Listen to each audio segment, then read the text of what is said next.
now we can get started. We only have one topic left from chapter 9. We did the quiz last time. So basically what I need here is the expression for the lower limit and the upper limit. We know the expression is like an estimate plus minus the margin of error. So what is the estimate here? So we have lower limit and upper limit. So the first term will be estimate. The estimate is in here is just the sample mean. The sample mean is what is sample mean? 5.77. So the lower limit is estimate minus a margin of error, and upper limit is estimate plus the margin of error. The margin of error is equal to the critical value times the standard error. The critical value here is already given. The critical value is 3. So it's going to be 3, and what is the standard error? Standard error is equal to the sample standard deviation over square root of your sample size. The sample standard deviation is 1.572 over square root of the sample size. 22, yes. So 22. 1.572 over square root of 22. That's it.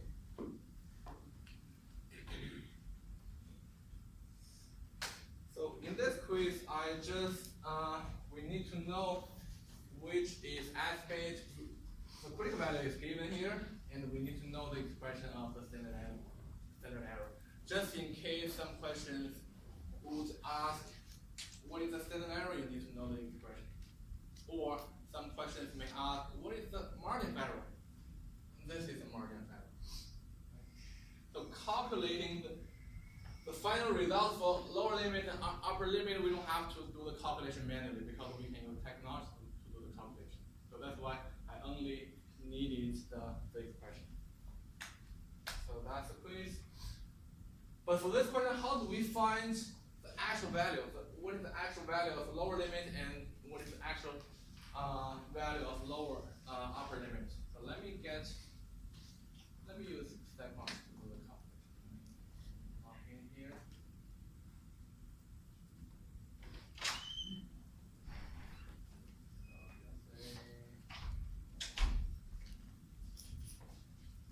So let me open the step count.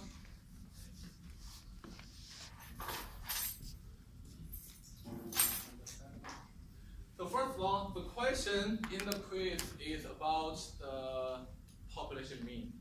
So if the question was for the population proportion, we would use the stat proportion stat. But right now the question is about the population mean. So we are going to use stat, t-stat, one sample with summary. So that's what we are going to use. So let's be clear about the difference. If it's proportion, if the population parameter is about proportion, let's use the stat proportion stat. If the population parameter is a mean or average, then we would use the stat t-stat. Okay. And one sample with summary. So we need a few numbers. Sample mean, we have the sample mean, or we have the estimate. So the sample mean is 5.77, and standard deviation, hold on, get right here.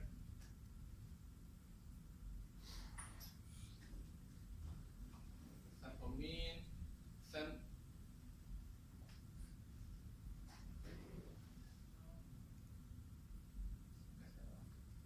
so sample mean 5.77, sample standard deviation of 1.572, and sample size is 22, and we need to select the confidence interval. So confidence interval, let's say we want to be 98% confident. So let's change the value, 0.98. And that's all we need. That's all we need. 3 numbers: mean, standard deviation, sample size, and then you select the confidence interval option, and you need to define the confidence level. Then click execute.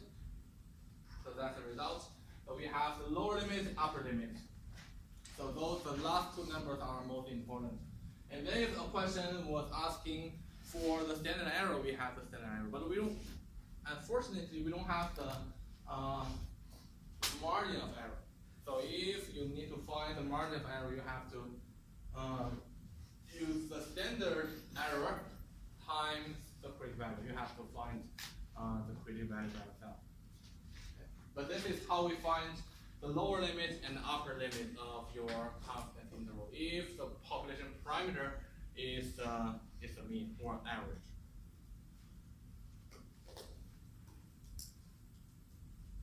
So any questions on the quiz or on how to find the lower limit, upper limit in the cycle?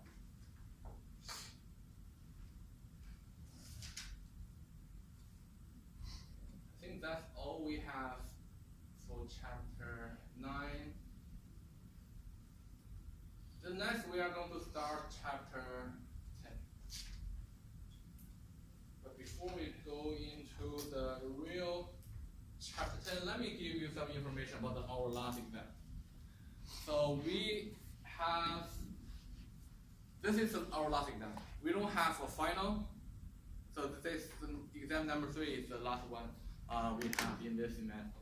So it's not cumulative. It will cover chapters 9, 10, 11, and 12.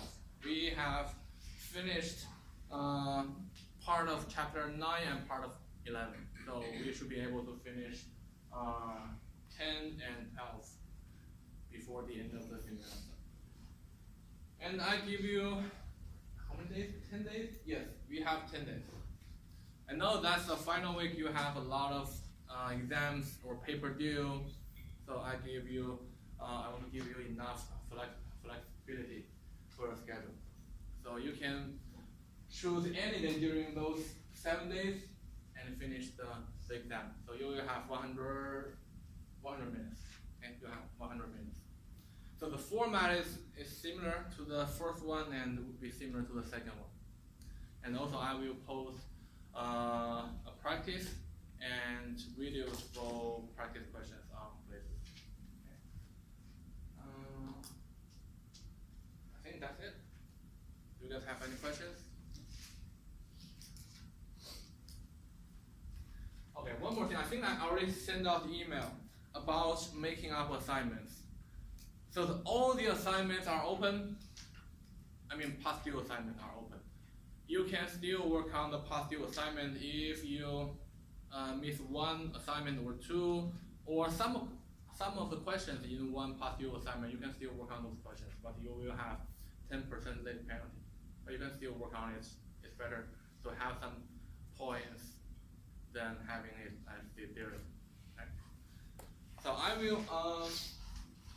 will send out another email for the guideline of making up assignments. So before I post your final grade, you need to finish all the assignments. So after the due date, I will not accept any assignments making up. Okay? So I will send out another email. That's chapter, okay, that's exam 3. And now we are going to chapter 10 and part of the rest of the part of the chapter 11. We already covered part of the first part of chapter 11 in the previous PowerPoint slide. So in this lecture, we will talk about something called hypothesis testing. So when we talk about confidence interval, we said we use this confidence interval to estimate the true population parameter. Use sample data and construct interval to estimate the population parameter. So this is one way to estimate or to study the population parameter. So hypothesis testing is the other way to study the population parameter. We still use sample data, but right now we need to develop some hypothesis about the population parameter. So that's the second way. So we will talk about what is hypothesis testing, what is something called p-value and so forth, and so we will talk about the details. But remember, this hypothesis testing is also used to study the population parameter, using sample data to study the population parameter. Okay? From the bottom to the population parameter. So what is hypothesis? So hypothesis is just some statement, your statement about something. So for example, about our election, sometimes we want to know if one candidate will have more than half of the votes. If that candidate will have more than half, so that person will be the president or some chairman and so on and so forth. Okay? So that's kind of statement. So I would say, I believe candidate A will have more than half of the votes. So that's my statement in English. But in the hypothesis testing, in our statistic, we have to translate this English into the mathematical form. But in this statement, I was talking about, so if I give you two options, am I talking about proportion or mean? If I say candidate A will have more than half of the votes in the next election, am I talking about proportion or mean?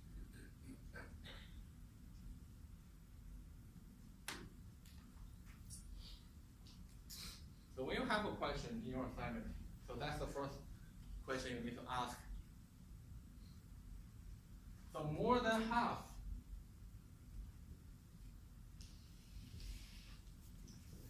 So more than half of the votes. So let me use this P to denote the proportion of the registered voters who support a candidate A. So basically what I said is, so the proportion of the registered voters who support candidate A will be greater than 50%. So basically this is what I said.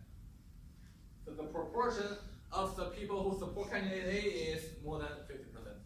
So it's about proportion. So it's about percentage. So this is one application. So that is my this is my statement or my hypothesis in English, and I translate it into mathematical form. So this is one. Let's look at the other one. Someone gets some data from 25 randomly selected transactions, and for those transactions, they calculated the mean, they calculated the standard deviation. So that analyst wants to know if the mean purchase amount of all the transactions is at least 23. So that person wants to know if the average purchase in all the transactions in their database is at least 23.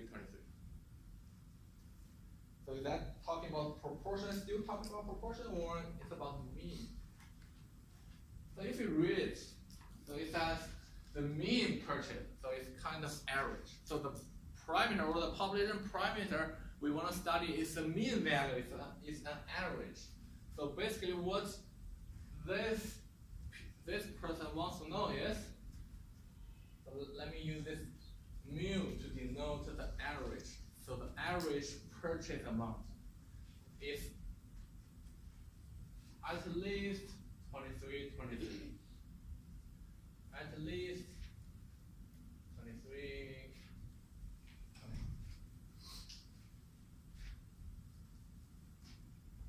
So those are some statements or claims. So those statements are about population parameters. One is the proportion, one is the mean. So in this lecture, we will talk about both. So we will talk about proportion first, how to do hypothesis testing if the population parameter that we want to study is about like proportion or percentage. Then we will spend about one lecture to deal with it. But methodology-wise, it's the same. So we start with the proportion.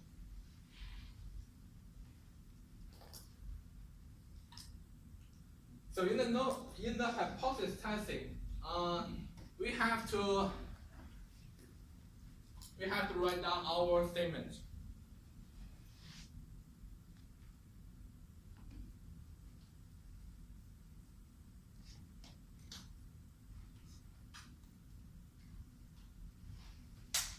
So in the hypothesis testing, we have two hypotheses or two statements.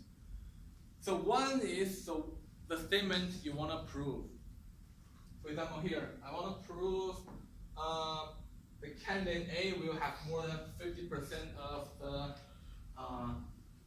the support. So one statement or one hypothesis is called null hypothesis. So we use this H0 to denote our null hypothesis. The other one, so we have to have two. The other one is called alternative hypothesis. So in the next slide, we will talk about the alternative hypothesis. So we have to give two statements. So how do we decide what we should put for the null hypothesis, what we should put for the alternative hypothesis? So in statistics, if we use sample data, we cannot prove something is correct.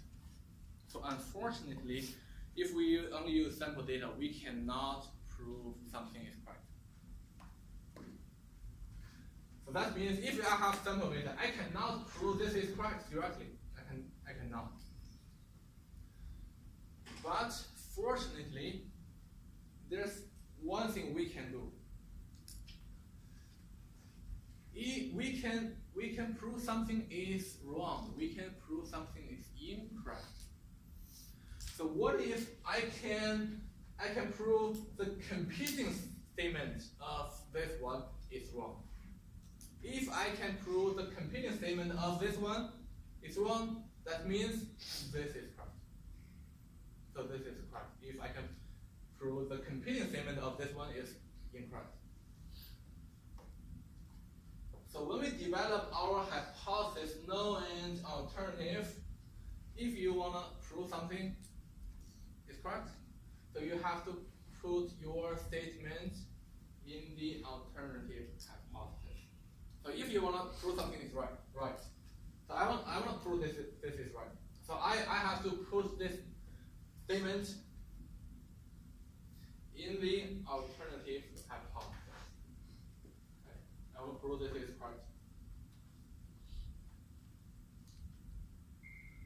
Then what is the null hypothesis? So null hypothesis. So those statements have to be competing statements.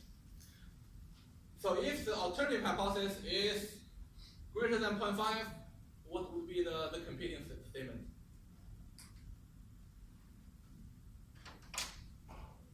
So the competing statement would be it's not greater than 0.5, it's not greater than 50%.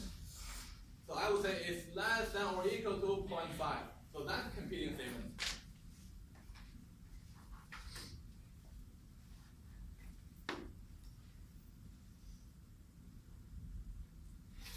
So that means if I can prove this is wrong, if this is wrong, this will be correct. So that's the way we use in the hypothesis test. So normally in the null hypothesis, the statement is like there's no change, there's no effect, or there's no difference, something like that. So when we do, for example, when you have a sore throat, you go to see a doctor. Sometimes doctor may do a lab for you to get some sample from your throat and do some lab testing. So when they do the lab testing, they are doing a hypothesis test. So their null hypothesis is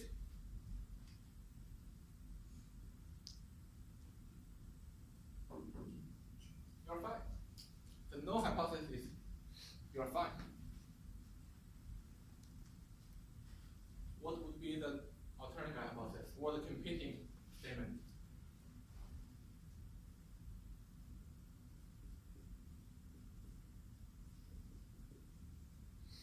Competing statement is you are not fine. Then they collect a lot of sample because they already collected your sample from your throat and test if there's some bacteria or some virus. They found some virus, then they will say this statement is wrong. This statement is wrong. which means you're not fine. If your sample set, you're not fine, or if you're fine, I should not find this amount of virus or bacteria in my sample. Then that means this statement is wrong, which means the other statement is correct. So normally in the null hypothesis we say there's no difference, there's no effect, and so on and so forth. And in the alternative hypothesis you put the statement you want to prove. So how do we formulate the null hypothesis? So let me get rid of this support here. So let me get rid of this one. So in the null hypothesis, in the mathematical form, there's only one expression, which is your population parameter, in this case it's population proportion, is equal to a value. So here what I wrote down is the p is greater than less than or equal to 0.5. Then when I really do the hypothesis testing, I would say p is equal to 0.5. So in the null hypothesis, you always use equal statement.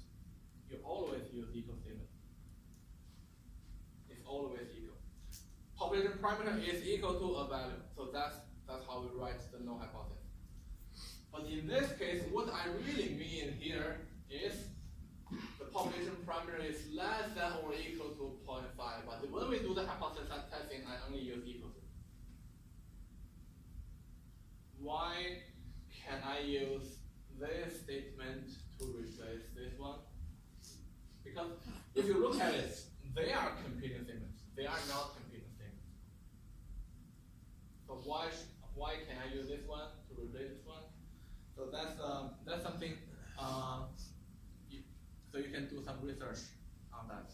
So why can I use this equal statement to replace this less than or equal to?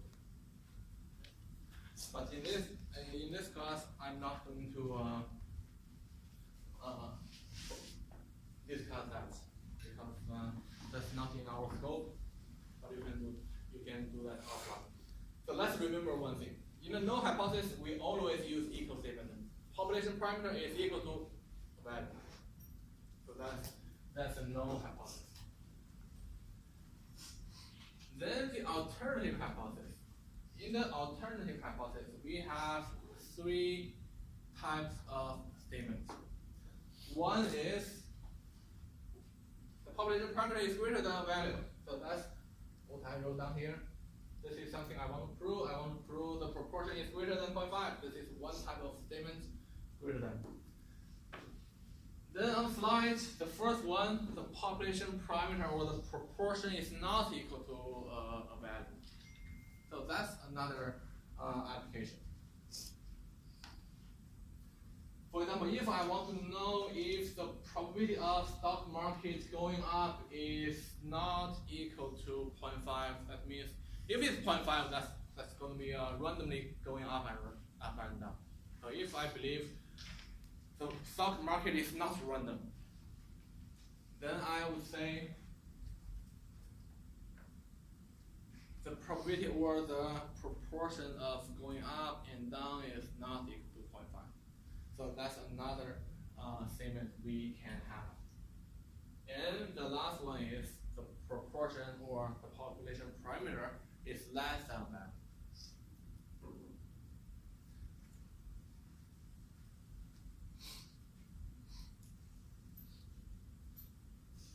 So here let me just use some general terms. Let me use P0 to denote the value that we want to study. Or let's say it's called hypothesized value. So let me just use this general term. So in the null hypothesis is always equal. But in the alternative hypothesis, we have three options. One is not equal to, the second one is greater than, the third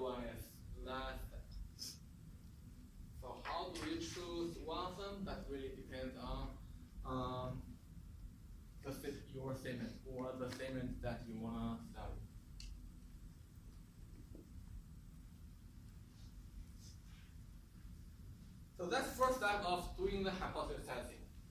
Remember that our statement or our hypothesis are all about our population parameter. So we are studying the population parameter. So our statement, our hypothesis is about the population parameter. Then the next topic is to how to do the hypothesis testing such that we can say this is wrong or we can say this is correct.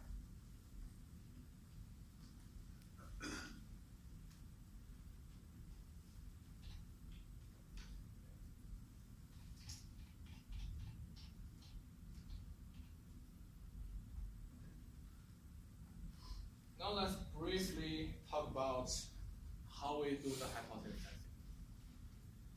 So when we do the hypothesis testing, let's assume we already have our hypothesis laid out.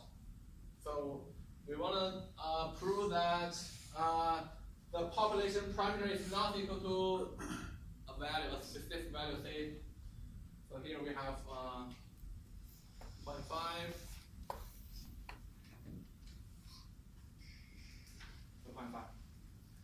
So what we would like to do is to assume that the population parameter is equal to 0.5. Let's assume that. We don't know yet. We don't know yet. But let's assume it is true. Let's assume this is true. Let's assume the population proportion is equal to 0.5. If the population parameter is 0.5, then let's get some sample. Let's get some sample from the whole population. So this is the whole population. We assume that is equal to 0.5. Okay, let's get some sample. Here is our real sample. So after we have the sample, we can calculate a lot of things. So we can calculate the standard deviation. We can calculate the actual sample proportion. So when we were talking about sampling distribution, we said the sampling distribution would follow a normal distribution. So that's what we covered in chapter 9. So if the population proportion is equal to 0.5, we would expect our sample statistic would follow a normal distribution. The mean of the normal distribution should be 0.5, if it is true. If it is 0.5, we would assume we would expect that the mean of the normal distribution is 0.5, and we have the expression for the standard deviation. So that's going to be based on the population proportion and 1 minus population proportion. So this is what we would expect if our sampling is right. Now we get the real data. We get the real sample. P-hat. So this is a real sample proportion. Then let's calculate the z-score of the sample proportion. So it's equal to the sample proportion minus the mean over the standard deviation. So we have the z-score. So let's put the z-score in the standard normal distribution here. So in the previous chapter, we learned something called 68, 95, 99.7. So this is the z-score of our sample statistic. We want to put this z-score into a standard normal distribution. I want to see where the z-score would be located. So when we were talking about one question, so I think last class or I think one of the last lectures. So we would say if you see this value, would you be surprised? Do you still remember that practice? So the magic number is 2 standard deviations. So if the value that you see for the sample statistic is falling into 2 standard deviations of the mean, it's not surprising. But if it's falling outside of 2 standard deviations, it's not surprise. It's a surprise. Then similar story. If the z-score of your sample statistic is falling into two standard deviations of the mean, that means it's not a surprise. So if it's not a surprise, probably the population parameter that we assume is correct. I said probably. We can never say 100% sure. So that's one scenario. If the z-score is within two standard deviations. But what if your z-score is somewhere over there? It's a surprise. Or we can say we didn't expect to see such a z-score under this population parameter, but we did see this kind of sample statistic. So our conclusion is that probably our assumption is wrong. So we have the sample. The sample statistic should be a very low probability, but we did see that sample statistic. That means the hypothesized value is incorrect. So this is incorrect. So that's the whole story of doing the hypothesis testing. So if the z-score is outside of two standard deviations, or we will talk about some criteria. So if you see a low probability really happened, that means this parameter is wrong. So if this parameter or this value is wrong, that means the competing statement is correct. But if the z-score is within two standard deviations or somewhere around the mean, that means probably this is right, but we are not 100% sure. In that case, we cannot say. One thing I would like to mention is we can never say that no hypothesis is right. We can never say no hypothesis is right. Okay. So just like when you go to the court, you will never hear the judge say you are innocent. So what judge will say is you are not guilty. The judge will never say you are innocent. You cannot prove someone is innocent. So you can only say you are not guilty. So that's the same thing here. So another example would be, so if I say that Professor A is very popular. It's very popular. So that's my statement. Then what is the criteria for being a popular professor? I would say, okay, more than 50% of students like that professor. Believe that professor is great, that professor is really great. I would say if more than 50% of students believe or say that professor is great, I can say he's a popular professor. Then I want to prove this, I want to prove my statement. Then I ask 100 students.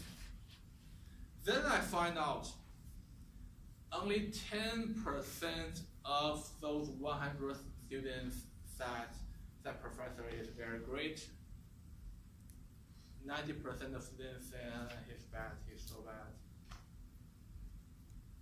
Does my sample support my claim? Probably not. So if he's popular, if my statement is correct, I would expect around 50% of my sample will say he's great. But what I saw is only 10%. So that's the same story here. So that's how we do the hypothesis testing. So if we see a low probability happens, that means our null hypothesis is wrong. At the same time, the alternative hypothesis is correct. So that's the whole story of doing the hypothesis test.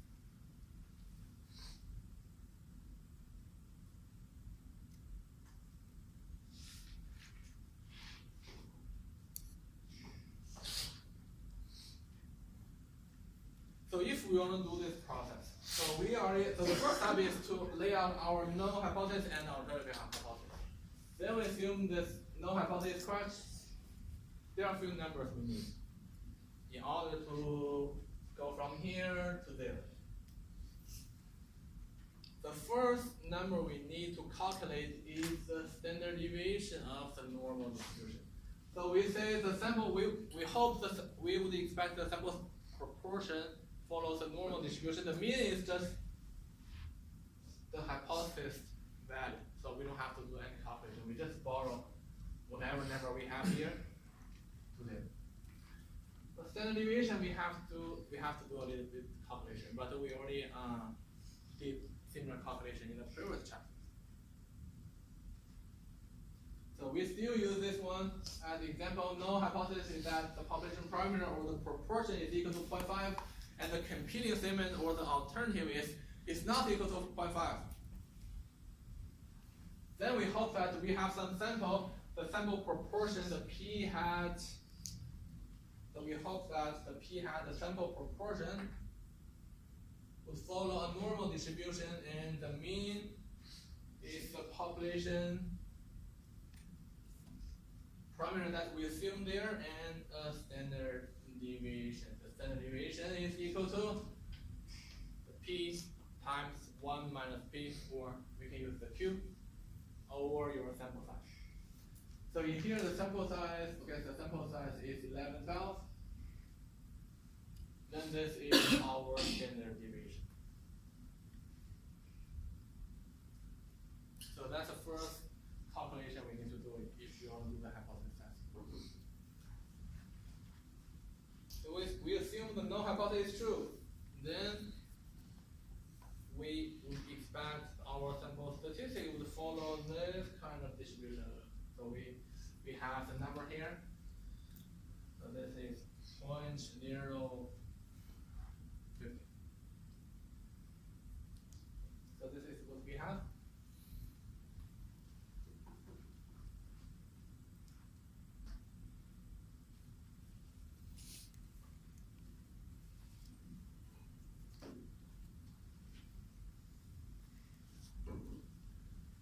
Then we need to deal with our real sample statistic. So our sample statistic would follow this one, but we should have a real value. Then, if we have the real value, the next step is to calculate the z-score of the our sample statistic. So let's say the actual p hat we get is say 0.4. So let's say the real value is 0.4. Then we need to calculate the z-score of the 0.4. The corresponding z-score, we have the expression here. So it's going to be 0.4 minus, what is the population parameter here? 0.5. Minus the mean over standard deviation, which is 0.050. Then we can do the calculation and have the z-score. So that's the second step.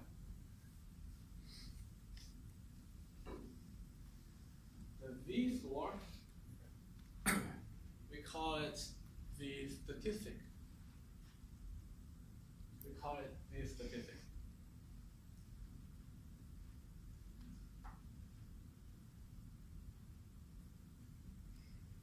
So after we have the z-score or z statistic, let's put the z and negative z in a standard normal curve.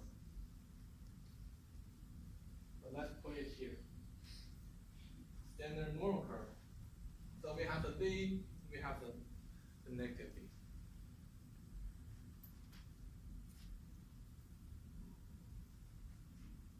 Then let's look at the two tails in this case. Let's look at the two tails. We know the two tails are kind of a probability.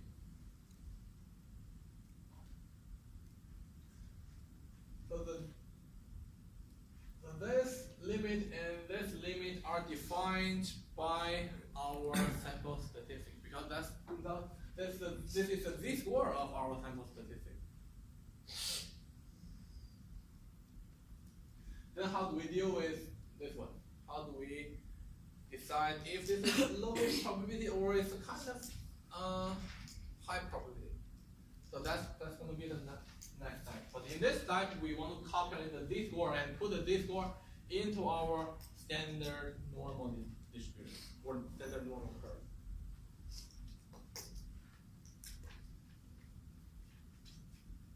So the p hat is the value that we can get from our sample, and these statistics. So all the values we should be able to get.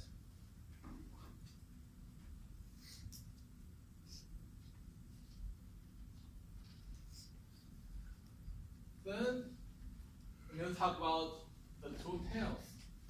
So the tails are called p-value. So p-value is very important here. So first of all, the p-value is a probability. So that's a probability of observing a value for a test statistic, at least as far from the hypothesized value as the statistic value actually observed if the null hypothesis is true.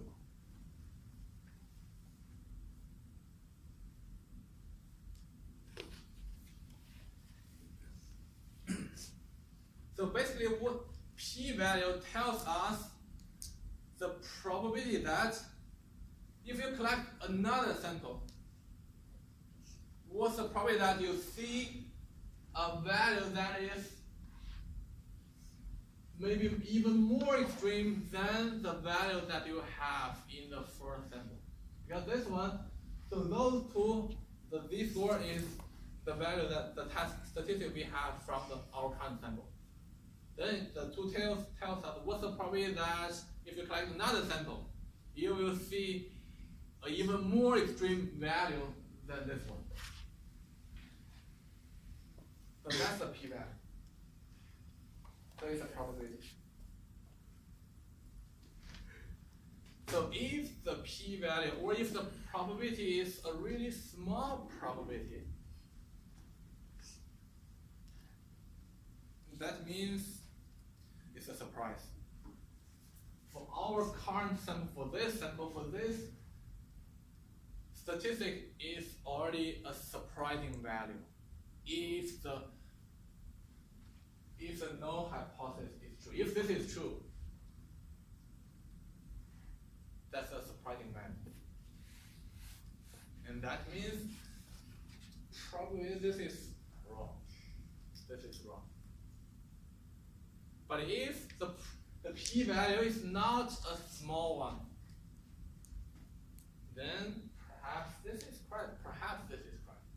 But we can never be 100% sure. Then we are going to use the p-value to decide if this is wrong or this is not wrong. So when the p-value, the general guideline for this one is when the p-value is very small, we say this is wrong. We say the null hypothesis is wrong, or we say we reject the null hypothesis. But if the p-value or the probability is relatively large, then we cannot reject the null hypothesis. We cannot say this is wrong. But we never say it's right. We never say the null hypothesis is right. Then the question is, so how small is called small? How large is called small? So we need some threshold. So if the p-value is less than our threshold, it's called small. We reject the null hypothesis. If the p-value is greater than our threshold, we do not reject the null hypothesis. We need the threshold.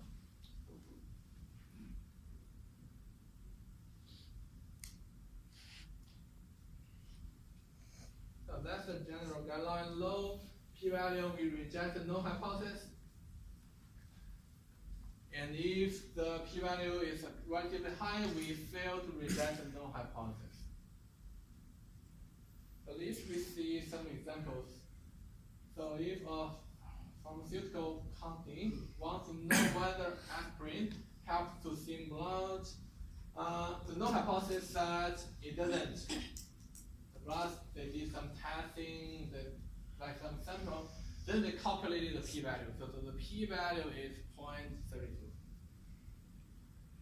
The 0.32, so the probability is 32%. So that's kind of relatively large p-value. So another example, energy drop is tested. So the p-value is 0.0001. This is kind of really small p-value.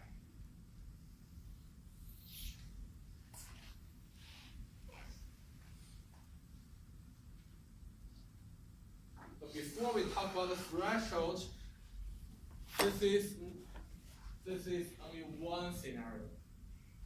So when the null hypothesis, when the alternative hypothesis is not equal to statement, your p-value will be from two tails, the left tail and right tail. So it's called, so this kind of hypothesis testing is called two-sided.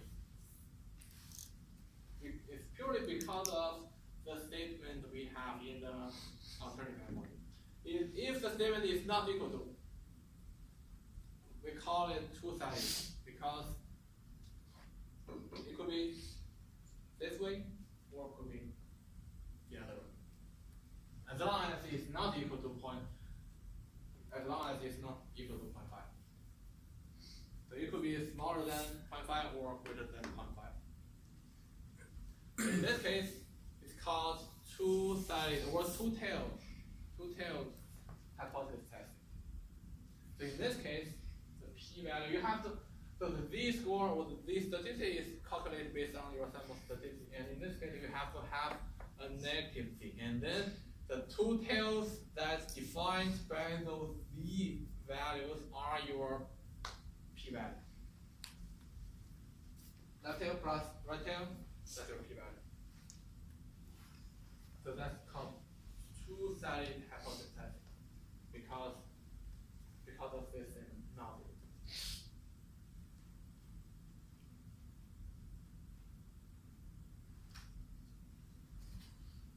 What if my statement is like this, greater than or less than? It's going to be called one-sided or one-tailed hypothesis testing. Still, the precision will be the same. We have the sample statistic, we calculate the z-score or the z-statistic, and we put the z into this standard normal curve, but the p-value is only from one side.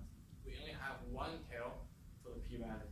So if this alternative hypothesis is that the proportion of the population primary is greater than value, if this is the statement greater than statement, your p-value is the right tail. If your statement is less than, the population proportion is less than value, then your p-value is the left tail. So they are called one-sided hypothesis testing or one-tailed hypothesis testing. Still, we have the sample statistic. Using the sample statistic to calculate the z-score, and put the z-score or the z-statistic into the standard normal curve, that we will be having the tail or the probability or the p-value.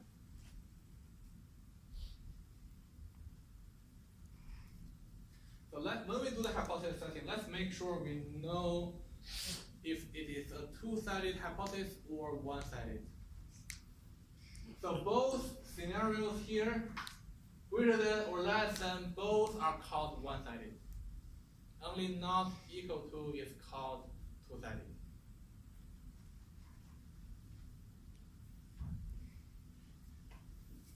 So any questions on the two-sided and one-sided hypothesis?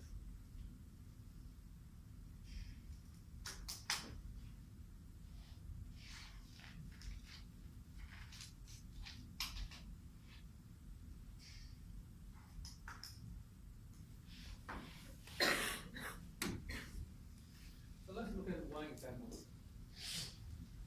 So we want to know whether the home team in the professional baseball is more likely to win. So the data are all 24-30 games from 2014 season. It turns out that the home team won 88 out of 30 games. So the variable is whether or not the home team is more likely to win. So that means, so we want to know if the home team has some advantage. So when you play in Valdosta State University versus going out to Albany State to play, is there any difference? If we play the same team. So when we read this question, the first thing we have to think about is that is this talk about proportion or the mean? So more likely to win, that means more than 50% chance you will win. Then you know, okay, this is talking about proportion. So if I want to know if the home team is more likely to win, how should I translate it from English to mathematical form? So home team is more likely to win. So maybe I translate to the home team. If I play a home game, I have more than 50% of chance of winning. Then if I do one more translation, that will be our alternative hypothesis. So if I play with the same team, if I play at home, I will have more than 50 chance of winning. So this is my alternative hypothesis. This is the one I want to have. Then the null hypothesis has to be a competing statement. So if I want to prove the P is greater than 0.5 or greater than 50%, the competing statement would be it's not greater than 0.5. It's less than or equal to 0.5. So that's the competing statement of our alternative hypothesis.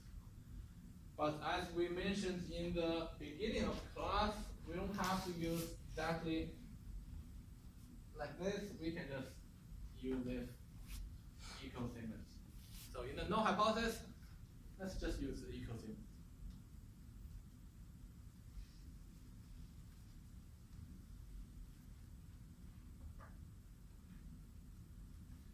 So now let me show you how to work on this question in a second. So basically what I want to do is to find the p-value. So far we have talked about how to get the z, how to put the z into a standard normal curve and get the p-value. So after understanding the concepts, we don't have to do that manually. So let's use some technology to get the p-value.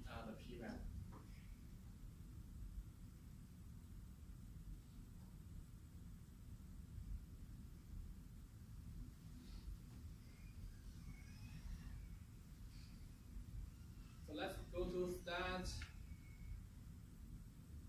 proportion stats, one sample with summary. Stats, proportion stats, one sample with summary.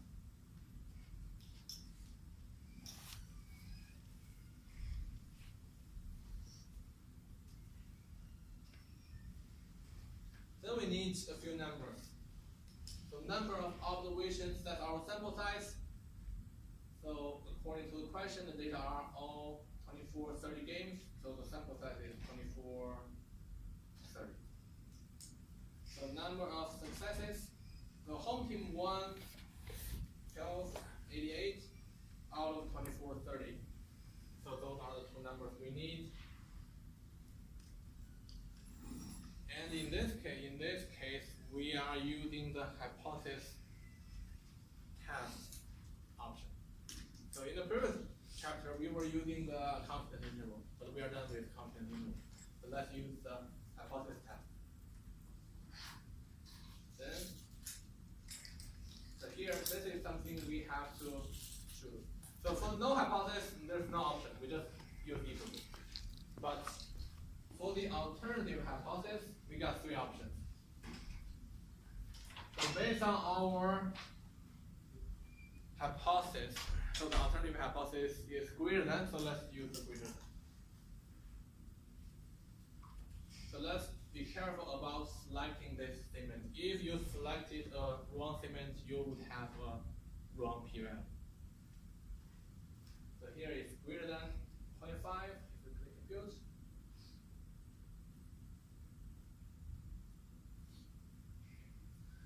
So it tells us the p-value, 0.0015. It tells us that the statistic, the value that we put on into a standard normal curve. Standard error, sample proportion, I would say the last two numbers are most important numbers. The statistic and the p-value. So some questions, most of the questions will ask you about the p-value, but some of the questions may ask you about the statistic. So if the question is asking about the statistic, you can just do this hypothesis testing. So it will give you the statistic. But remember, let's be careful about selecting the statement for the alternative hypothesis. Yes. So why use greater than 50? Why do we need to use the greater than here? Because it's based on the statement you want to prove. I want to prove that. We want to prove that the home team is more likely to win. So more likely, that means more than 50%. So the statement would be greater than 50%. So it's greater than. So we are trying to say the chance of winning is more than 50%. Home team. So when you use not equal to? When do we use not equal to? So if we wanna prove that let me think about example. So just like the one we had at the beginning.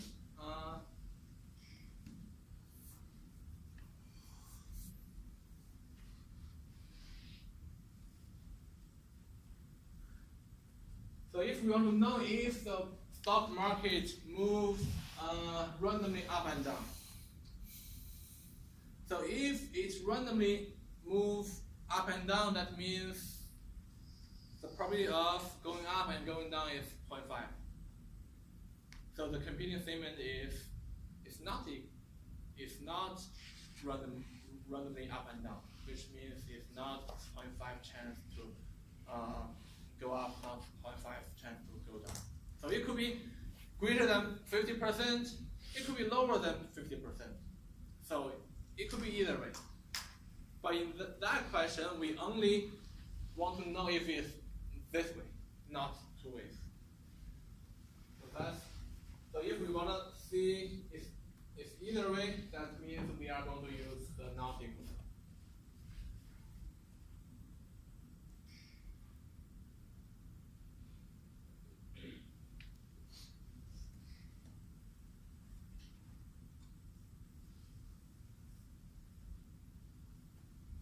So any questions on using seconds to get the p-value and this one? Because right now we're talking about the hypothesis testing for the proportion, so we use stat proportion stat. So if the next lecture we will talk about the mean, so we will use a different function. So after we have the p-value, as we said, we need the threshold. Then what is the threshold? The threshold is called alpha level or level of significance. So other people should tell us this alpha level, or you will decide the alpha level. You need to set the threshold. So the threshold p-value that determines when we reject a null hypothesis or when we fail to reject a null hypothesis. So there are a few commonly used alpha levels 0.1, 0.05. Normally we use 0.05, but depending on your application, you have different choices. So those are the commonly used alpha levels. So conclusion is very important. So let's remember how we make our conclusions for the hypothesis test. So if your p-value is less than your alpha level, you reject the null hypothesis and be in favor of the null hypothesis. So in that case, the null hypothesis is wrong, the alternative hypothesis is correct. So that's our conclusion. Wrong, correct. So when the p-value is less than alpha level. That's the first case. The other case, if your p-value is not less than alpha level, well, that's a problem. What should we say? We say we fail to reject this one. If we fail to reject the null hypothesis, we cannot say the alternative hypothesis is correct or wrong. So in that case, we don't have any conclusions about those two hypotheses. Because we cannot fail, when we fail to reject this one, we fail to say this is wrong, but it doesn't mean it is correct. So based on my evidence, I cannot say that person is guilty. But it doesn't mean I agree that that person is innocent. So that's our conclusion.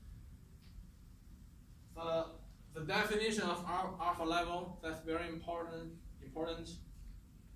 So after you have your alpha level, you have your p-value from the SciCrunch, or if you want to use Excel, you can also do the Excel. Then you compare those two numbers. So if your p-value is less than the alpha level, wrong, correct. Otherwise, we don't know which one is correct, which one is wrong. So let's remember how to make our conclusions based on the comparison of both the p-value and alpha level.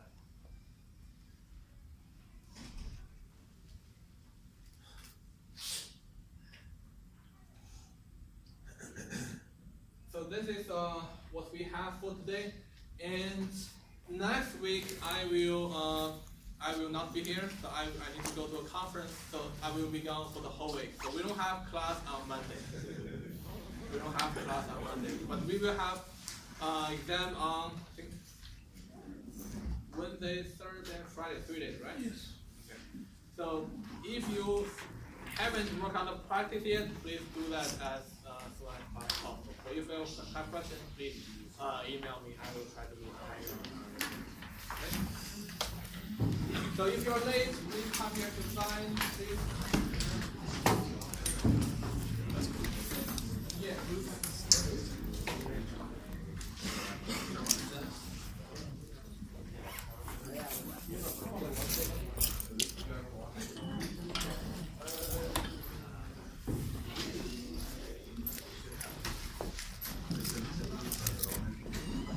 I will.